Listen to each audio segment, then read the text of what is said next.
பானு, நீங்க உட்கார்ந்துட்டு இருக்க பாட்டி எங்க? அவங்களா? அவங்க வெளில போயிருக்காங்க, ஏதோ வேலையா. கோயிலுக்கு போனாங்கன்னு சொன்னாங்க. இன்னும் 10 நிமிஷத்தில் வருவாங்களாம். அப்படியா? சரி, நான் வெயிட் பண்ணுறேன். சரி, பக்கத்தில் படம்லாம் வச்சுருக்கேன். யார் அவர்? அவர் தான் முருகர், சிவன் அப்புறம் பார்வதியோடைய பையன். உனக்கு தெரியாதா? இந்த உலகத்தில் எவ்வளவோ இவங்க இருக்காங்க, எவ்வளவோ கடவுள் இருக்காங்க. எப்படி எல்லாத்தையும் கணக்கு பண்ணி சொன்னேன்? சரி, நான் உனக்கு சொல்றேன். முருகன் வந்து சிவன் அப்புறம் பார்வதியோட பையன். அவருக்கு வந்து என்ன ஆச்சுன்னா, ஒரு முறை நாரதர் வந்து சிவன் கிட்ட போறாராம். போய் ஒரு மாம்பழம் ஒன்று கொடுத்தாராம். இந்த மாம்பழத்தை சாப்பிட்றவங்க ரொம்ப சக்திசாலியா இருப்பாங்க அப்படின்னு சொல்லி சொன்னாராம். இதை யாராவது ஒருத்தர் தான் சாப்பிடணும், 2 பேரா ஷேர் பண்ணக்கூடாது. அப்படி பண்ணா இதுக்கே எஃபெக்ட் இருக்காது அப்படின்னு சொல்றாங்க. இப்போ சிவன் வந்து இதை நம்ம ஏன் சாப்பிடணும், நம்ம வந்து பார்வதி கிட்ட கொடுத்துடலாம் அப்படின்னு சொல்லிட்டு அந்த பழத்தை எடுத்துட்டு போய் பார்வதி கிட்ட கொடுக்குறாங்க. பார்வதி வந்து இதை பாது நான் ஏன் சாப்பிடணும், இது நம்ம பசங்களுக்கு கொடுத்துடலாம் அப்படின்றது இந்த 2 பசங்களும் ஒரே அடிச்சுக்கிட்டாங்க. பிள்ளையார் வந்து சொன்னாரு,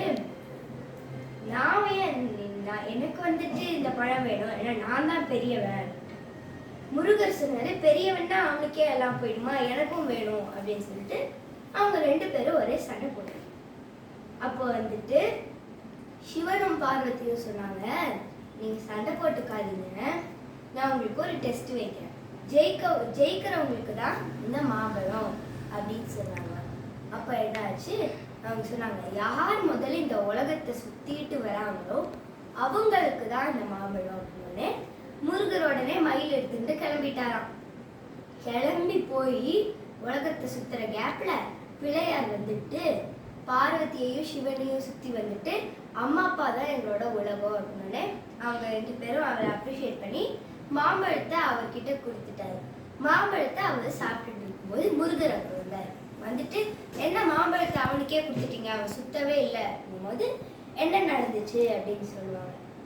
அப்போ வந்துட்டு முருகர் வந்து அவன் வந்து செஞ்சது வந்துட்டு சரியான போங்கு, அவன் உண்மையாவே செய்யல, நான் வந்து இனிமே இங்க இருக்கவே மாட்டேன் அப்படின்னு சொல்லி போய் பழனிமலை மேல உட்கார்ந்துட்டாராம். அதனாலதான் பழனிமலை முருகன்னு சொல்லி அவரை அழைக்கிறாங்க. இவ்வளோ பெரிய கதை இருக்கா? சரி. மம்மி வந்துட்டாங்க. பாட்டி, கதை சொல்றீங்களா? கதை சொல்றதுக்கு நான் வரும்போது ரொம்ப கதை அடிச்சுட்டு இருந்தீங்க 2 பேரும் முருகரை பத்தி. அவளுக்கு முருகர் யாருன்னு தெரியல, நான் சொன்னேன். சரி, அப்போ ஒன்று பண்ணு, அன்னைக்கு ஒரு பாட்டு பாடுவீங்க, அதை பாட்டு முருகர் மேல. என்ன பாட்டு? என்ன பாட்டு? அழகான பழனிமலை. அழகான பழனிமலை ஆண்டவா. நீ பழனி பத்தி தானே சொல்லிட்டு இருந்த. இப்போ பழனி முருகனை பத்தி அப்படி சொல்ல பாடு. அழகான பழனிமலை ஆண்டவா, அது பாடு. நல்லா பாடுவீங்க தான் அது. பாடுறியா?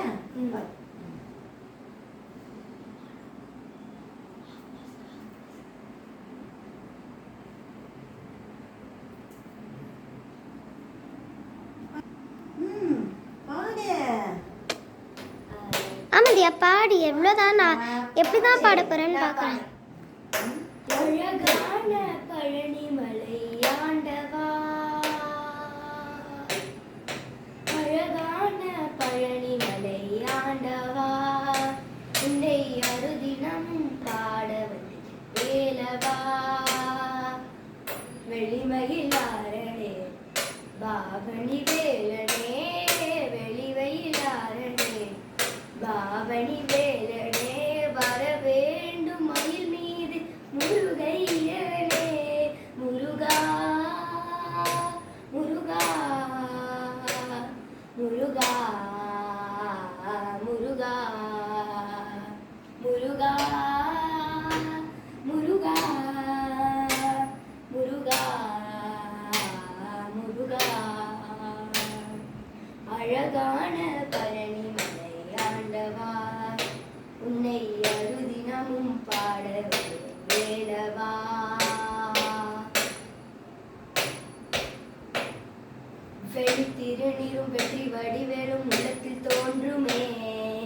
வெள்ளி மயிலேறி வேலன் வரும் வரை நெஞ்சம் காணுமே வெள்ளி திருநீரும் வெற்றி வடிவேலும் உள்ளத்தில் தோன்றுமே வெள்ளி மயிலேறி வேலன் வரும் வரை நெஞ்சம் காணுமே எனையாழும் ஆண்டவனே எழில் வேணவா